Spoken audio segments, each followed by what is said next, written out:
राज्यातील स्थानिक स्वराज्य संस्थेचा विधान परिषद निवडणुकीचा बिगुल वाढला आहे.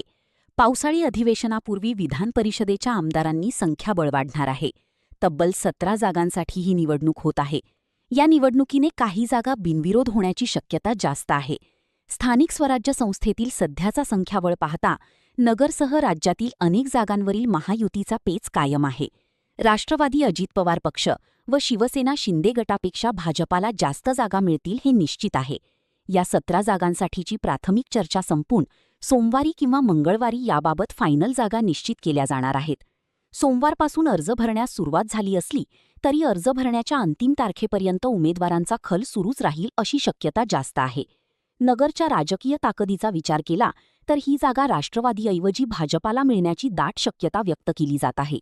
शनिवार व रविवारी झालेल्या महायुतीतील तिन्ही पक्षांच्या वरिष्ठांच्या बैठकीत नगरची जागा भाजपाला मिळणार असल्याचे फिक्स झाल्याचे सांगितले जात आहे. परंतु असं झालं तर भाजपाकडे सध्या तरी पक्षातील प्युअर उमेदवार नाहीये. जिंकून येण्याची खात्री असलेले भाजपाचे एकमेव उमेदवार डॉ. सुजय विखे पाटील हे या निवडणुकीसाठी इच्छुक नसल्याचे सांगितले जात आहे. त्यामुळे ही जागा भाजपाला मिळाली तरी भाजपाला आपला उमेदवार आयात करावा लागेल. दुसरीकडे भाजपाच्या नगरच्या स्थानिक स्वराज्य संस्था निवडणुकीचा इतिहास हा धोकादायक राहिलेला आहे. त्यामुळे उमेदवार देतानाच मते फुटणार नाही याची काळजी घ्यावी लागणार आहे. नगर जिल्ह्यातील डझनभर इच्छुक उमेदवार पाहता भाजपाकडून कोण उमेदवार राहील हेच आपण या व्हिडिओतून पाहणार आहोत. 24 नगरी राजकारणाचं परफेक्ट अॅनालिसिस. शनिवारी मुंबईत महायुतीच्या वरिष्ठ नेत्यांची बैठक झाली. मुख्यमंत्री देवेंद्र फडणवीस, उपमुख्यमंत्री एकनाथ शिंदे व उपमुख्यमंत्री सुने पवार यांच्यासह तिन्ही पक्षातील काही वरिष्ठ नेते बैठकीला उपस्थित असल्याचे सांगितले जाते. त्यानंतर भाजपाचे प्रदेशाध्यक्ष रवींद्र चव्हाण व मंत्री चंद्रशेखर बावनकुळे यांनी उपमुख्यमंत्री एकनाथ शिंदे यांची भेट घेतली. त्यानंतर लगेचच राष्ट्रवादीचे प्रदेशाध्यक्ष सुनील तटकरे यांनीही एकनाथ शिंदे यांची भेट घेतली. या दोन्ही भेटीत या 17 जागांवर एकमत झालं. फक्त एका जागेवर महायुतीचं घोडं आडलं. शिवसेना एक जागा जास्त मागत असल्याच्या चर्चा आहेत. शिवसेनेला ही जागा हवी आहे, तीच जागा राष्ट्रवादीलाही हवी आहे. वाद फक्त या एकाच जागेचा आहे. बाकी 16 जागा फायनल झाल्याचं सध्या तरी सांगितलं जात आहे. महायुतीच्या नेत्यांमध्ये सुरुवातीला जो प्राथमिक फॉर्म्युला ठरला त्यानुसार भाजपाला 12 जागा, शिवसेनेला 3 आणि राष्ट्रवादी काँग्रेसला 2 जागा मिळतील अशी चर्चा होती. महायुती म्हणून एकत्र लढण्यावर तिन्ही पक्षांच्या वरिष्ठ नेत्यांचं एकमत झालं असलं तरी काही पारंपरिक जागांची अदलाबदल जाणार असल्याचं कळतंय.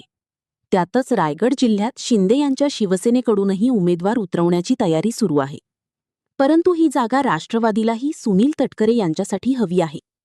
आता हे झालं राज्याचं गणित. नगरचं गणित यापेक्षा वेगळं आहे.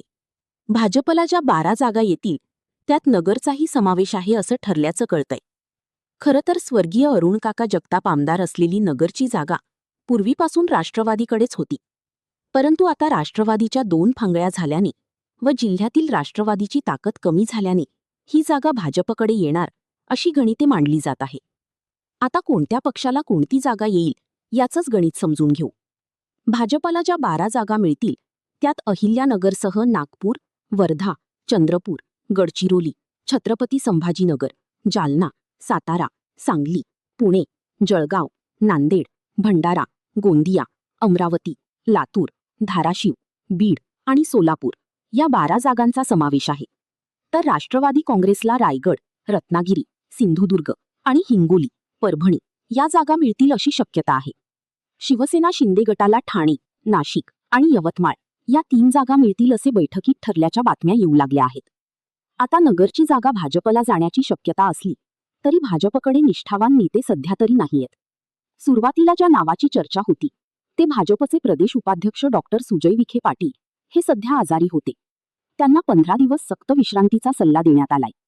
शिवाय ते मागच्या दाराने विधान परिषदेत जाण्यासही इच्छुक नाहीत असेही सांगितले जाते.